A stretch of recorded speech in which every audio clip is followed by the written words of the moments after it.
দেখেন একটা জিনিস কি, মানে যত হিসাব নিকাশে আমরা করি না কোনো, বাস্তবতা হলো আমরা একটা ছোট দেশ, এবং তারও চেয়ে বড় বাস্তব হলো আমরা মোটামুটি দরিদ্র দেশ। তো অনেকেই অনেক কিছু অফার করবে, তারা কিন্তু তাদের সামর্থ্য অনুযায়ী অফার করবে না, আমাদের চেহারা অনুযায়ী অফার করবে।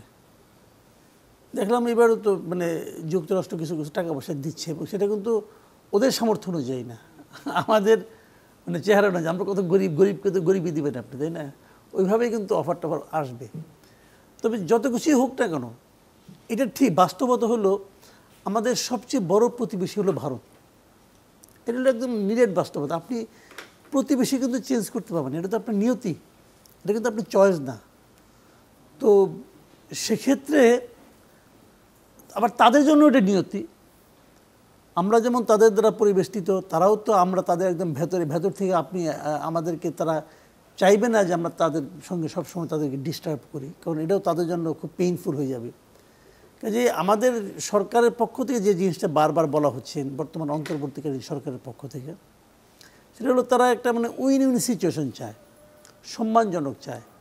এবং এটা বাস্তবতা হলো যে গত 16 বছর আমরা কোনো সম্মানজনক অবস্থানে ছিলাম না ভারতের সঙ্গে সম্পর্কের ক্ষেত্রে। সেই সম্মানটা তারা ফিরিয়ে আনতে চায়। এবং এটাও তো ঠিক যে এই সরকার অনন্তকাল থাকবে না, নতুন যে সরকার আসবে, এবং আসাই উচিত একটা ডেমোক্রেটিক গভর্নমেন্ট আসবে, জনগণ দ্বারা নির্বাচিত একটা সরকার আসবে। নতুন যে সরকার আসবে সেটাই কিন্তু দীর্ঘমেয়াদে আমাদের পররাষ্ট্রনীতি হবে, তাদের যে নীতিটা। এই সরকার যেটা নিয়ে ব্যাপারে খুব মৌলিক কোনো পরিবর্তন ঘটিয়ে ফেলবে এটা আমি মনে করি না। আর পশ্চিমা দেশগুলোর সঙ্গে আমাদের ডক্টর ইউনূস সাহেবের সম্পর্ক তো এটা অনেক পুরনো। তারা এই সময় হয়তো ওনার দিকে তাকায় হইলেও আমাদের কিছু হেল্প করবে, আমরা করব। কিন্তু আমি যেটা মনে করি উনি যে জিনিসটা, যে উইন্ডোটা ওপেন করেছেন, সেটা হলো যে ভাই তুমি যা কিছুই করো আমার সঙ্গে সম্মানজনক সম্পর্কটা রাখো। এই বিষয়টা আমাদের পরবর্তী গভর্নমেন্টও যদি বজায় রাখতে পারে, তাহলে আমি মনে করি একটা সম্মানজনক সহাবস্থান সম্ভব ভারতের সঙ্গে। এবং আমি এটাও মনে করি এটা আমাদের জন্য সবচেয়ে লাভজনক, আমরা মানে যদি রাখতে পারি, এবং সেটা সম্ভব। আমি মনে করি অসম্ভব কিছু না। আগে যারা ভারতের প্রতিরক্ষা মন্ত্রী যে ভাষায় কথা বললেন বা ভারতের গণমাধ্যম যেভাবে বাংলাদেশকে চিত্রিত করছে, তাতে কি সেই আলামত ভারতের গণমাধ্যম কি এখনো চিত্রিত করছে? এখন কিন্তু আর করছে না, শুরুর দিকে কয়েকদিন করেছিল। শুনেন ভাই, শেখ হাসিনাকে ওনারা যেভাবে পেয়েছিলেন, যে সার্ভিসটা শেখ হাসিনার কাছ থেকে পেয়েছিলেন, এটা আমি তো মনে করি না কোনো প্রতিবেশী দেশের কাছ থেকে কোনো দেশ এতটা পায়। একমাত্র আমার হয় বেলারুশের কাছ থেকে মনে হয় পায়, আর রাশিয়া পায়, এছাড়া আর কেউ পায় এটা তো আমার ধারণা নাই। যেভাবে সব কিছু উজাড় করে দেওয়ার একটা মানসিকতা, এবং উজাড় করে দিয়ে সেটা আবার বলার মধ্যে একজনের তৃপ্তি, একজনের তৃপ্তির হাসি, এরকম ভাই আমি এটা আমার কাছে দৃশ্যমান না, আমি দেখি নাই এরকম সম্ভব। একটা সভরেন কান্ট্রির প্রাইম মিনিস্টার এরকম সম্ভব? উনি তো এটা করেছেন, লাজ লজ্জা কিছু থাকলে এরকম করতো না, কিন্তু তো উনি এটা করেছেন। তো তাদের যখন হারিয়ে ফেলেছে তখন তো একটু বিচলিত ভারত হবেই। ভারত কিন্তু মানে তারা তো ভাবতেই পারে না যে এত অনুগত, না চাইতেই দেয় এমন একটা মানে তার প্রতিবেশী পররাষ্ট্র আপনার প্রাইম মিনিস্টার, সে তো মানে তার মাথায় খারাপ হয়ে গেছে, এটা কী হারাইলাম। এবং এই জন্য তারা হয়তো একটু অপ্রকৃতস্থ মতো আচরণ তারা করেছে, কিন্তু শুরুর দিকে আমার কাছে মনে হয় শুরুর দিকে তারা করেছে। সব হারিয়ে ফেলার একটা মানে আহাজারি আমি দেখেছি। এবং ভারতে দেখেন আপনার মোদি যে ভাষায় কথা বলেছে, আমার কাছে মনে হয়েছে যে রাহুল গান্ধী ওই একই ভাষায় কথা বলতেছে। তো এগুলোর মধ্যে আমি হাহাকার দেখি, আসলে অতটা কূটনীতি আমি দেখি না রে ভাই।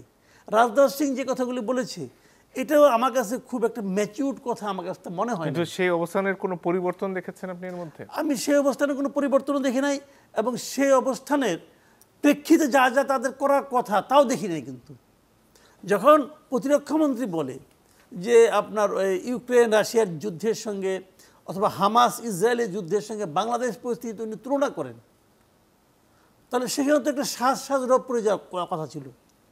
সীমান্তে তাদের মানে আরও বেশি লোকজন থাকার কথা ছিল, কই সেগুলো কি হয়েছে? সেগুলোও হয়নি। আমি এটাকে অতটা সিরিয়াসলি নিচ্ছিই না, আমার কাছে মনে হয় না। হয়তো এটা একটা ধমক হতে পারে, হয়তো একটা হতে, বাট আমি মনে করি না ওই অনুযায়ী তারা খুব একটা যে সক্রিয় হচ্ছে, আমি তা মনে করি না। বরঞ্চ আমার কাছে মনেই হচ্ছে যে তারা দীর্ঘদিন তাদের গলার মধ্যে যে কাঁটার মতো ফুটে আছে শেখ হাসিনা, তাকে তারা ধরে রাখবে না। শেখ হাসিনা তাদের জন্য তারা প্রথম থেকে একটা হাহাকার থাকে, দুঃখ থাকে। আমার মনে হয় খুব শিগগিরই তারা এটা বুঝতেই পারতেছে অনেক দিন ধরেই যে এটা আসলে একটা গলার কাঁটা তার। শেখ হাসিনা এখন ইউজলেস একটা প্রাণী হয়ে গেছে, তাকে কোনো জায়গায় তারা ব্যবহারও করতে পারবে না। আমাদের এখানে যেমন হ্যাঁ হতে পারতো যদি উনি খুব জনপ্রিয় কোনো নেতা হতেন, এই দেশ থেকে হয়তো আর্মি তাকে তাড়াই দিছে, তাকে তারা রাখলো, রাইখা নিয়ে কিছু একটা মানে প্রতি বিপ্লবের চেষ্টা করা যায় কিনা, এটা সম্ভব না। এটা যখন ৭৫-এ কাদের সিদ্দিকীর মাধ্যমে করা সম্ভব হয় নাই, এখন তো আরও সম্ভব না। কাদের সিদ্দিকীর সঙ্গে তো তাও কিছু লোক গেছিলো ভারতে, কিছু করতে পারছে ভাই, আসে দু একটা পুল টুল উড়াইছে, আর তো কিছু করতে পারে নাই। এর সঙ্গে কে আছে? শেখ হাসিনার সঙ্গে আমি তো মনে করি আওয়ামী লীগও নাই। এই দায় কেউ নিবে না, মানে ওনার যে ইমেজ সারা দুনিয়াতে আছে, এই দায় ওনার মন্ত্রী পরিষদের কয়েকজন ছাড়া আর কেউ নেবে না। কিন্তু ভারত থেকে শেখ হাসিনার যাওয়ার জায়গায় বা কোথায়, আর পাসপোর্টও তো আর এই মুহূর্তে এই টেনশন তো আমি আপনার করার দরকার নেই কোনো, এটা সে বুঝবে আর ভারত বুঝবে। ভারত যেটা করতে পারে তাকে জাস্ট পুশব্যাক করে দেবে।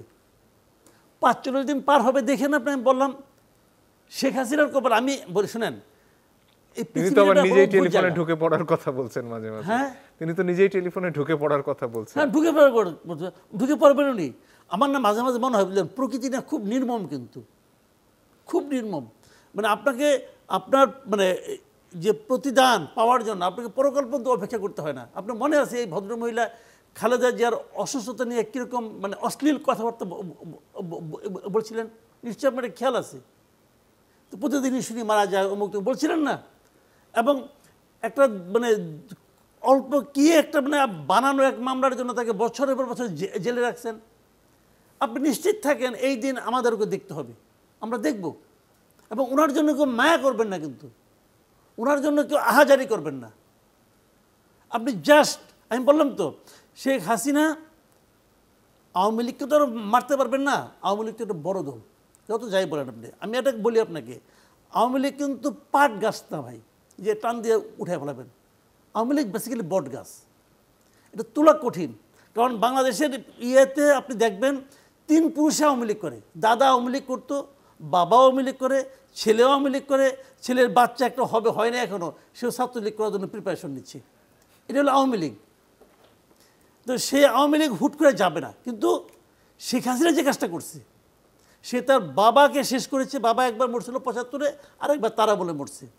সে নিজে মরছে, শেখ ফ্যামিলিকে মারছে। সে শেখ ফ্যামিলিকে ওরা আওয়ামী লীগে আসতে পারবে না, আপনি শিওর থাকেন। এবং তার যে কি করুণ পরিণতি হবে এই দেশের মাটিতে, সে বিদেশেও কোথাও যাইতে পারবে না, তারা কেউ নিবে না। এই পচামাল কে নিবে রে ভাই? কে নিবে? এখানে আনবে এবং এখানে তার বিচার হবে, সেই বিচার আমরা দেখব। জি।